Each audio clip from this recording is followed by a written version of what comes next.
This conference will now be recorded. Okay. So let's call to order and then look for approval of the agenda. Chuck will move approval. This is Graham, second. Okay, all those in favor say aye. Aye. Todd, do you want to take a roll call then for us all?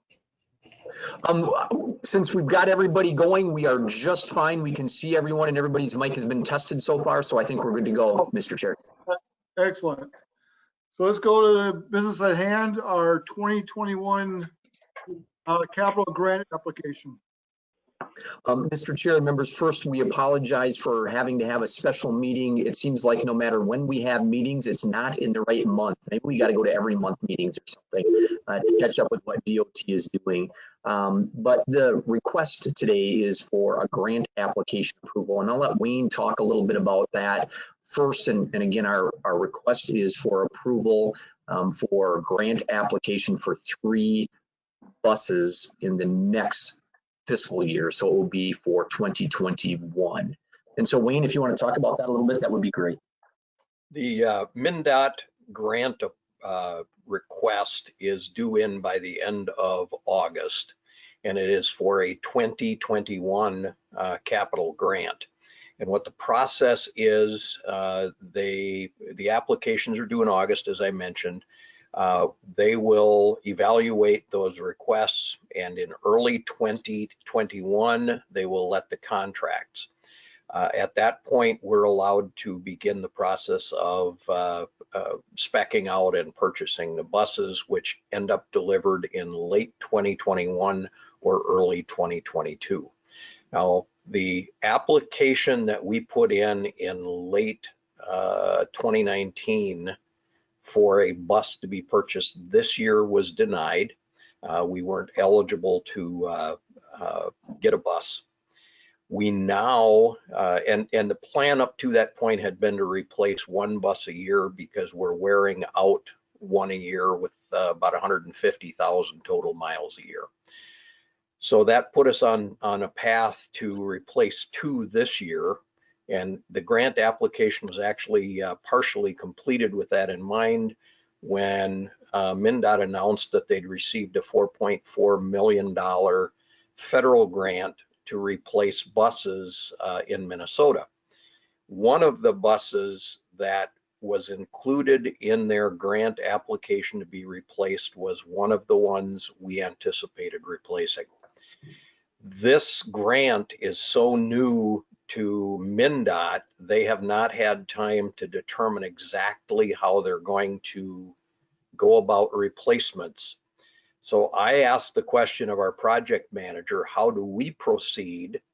And the response that I was given was, after she consulted with the other staff at MnDOT, is they don't really know yet.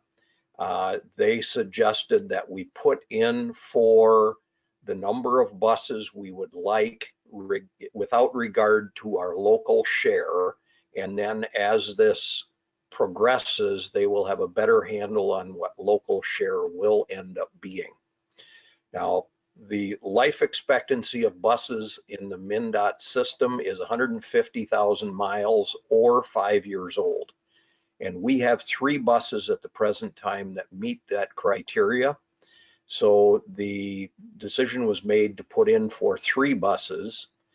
And unlike previous years, the 2021 capital grant is a 90-10 split.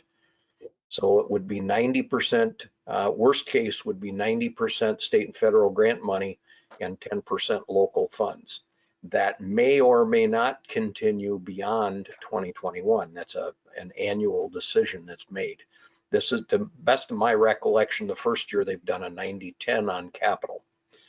So as this goes on in early 2021, after the decision has been made, they may come back and say we're eligible for 2, or they'll fund 2, in which case that would modify the grant application down to 2 buses.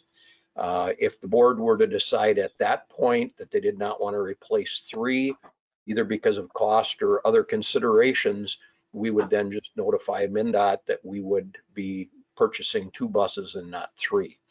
So this is kind of to buy us some time and allow MnDOT to sort through what the rest of their process is going to be. Interesting. Mr. Chair and members, Sally can talk a little bit about where we are relative to cash position. I know we said in the memo that we're just fine, but I'll let Sally mention that just a little bit. And then I'll probably talk a few seconds, if it's okay with you, Mr. Chair, about what we see going forward in 21, 22, 23 from a state financial perspective. Okay. Yeah, so right now we're sitting at a cash balance of just below $100,000, 99,000. So we are fine at the 90-10 split. So we would spend approximately 27,000 on these 3 buses, give or take, depending on what ends up being. So we will be just fine with the 90-10 split. Okay. And it won't change a whole lot between the now and the end of the year because we're not taking any cash in, but we're getting reimbursed 100% for expenses with the CARES and COVID funding. So that's up through February. So the cash position should not change between now and February of 2021.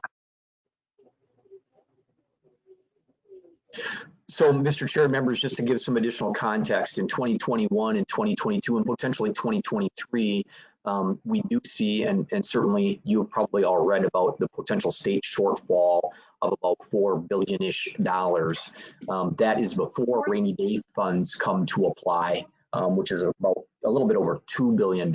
So I do have some long-term concerns that certainly the likelihood of us continuing on a 90-10 split in the future is at least somewhat reduced, and I think lower than it has been in the past. And so it's an opportunity that you might not otherwise have. We will likely continue to use up buses, so to speak, at about the same rate that we have been. Maybe a little bit higher than the 2020 year, but certainly commensurate with the 2019 and 2018 years. Of course, our mileage has been down a little bit due to COVID and some other things, but so it's an appropriate time. You have resources. And again, the request from staff is to approve the resolution looking for grant for 3 buses. Okay. Any other questions from anybody else? Stephen? Sally, what did you say your current balance is? I didn't catch it. Just under $100,000. Okay, what's your rolling average? Do you know?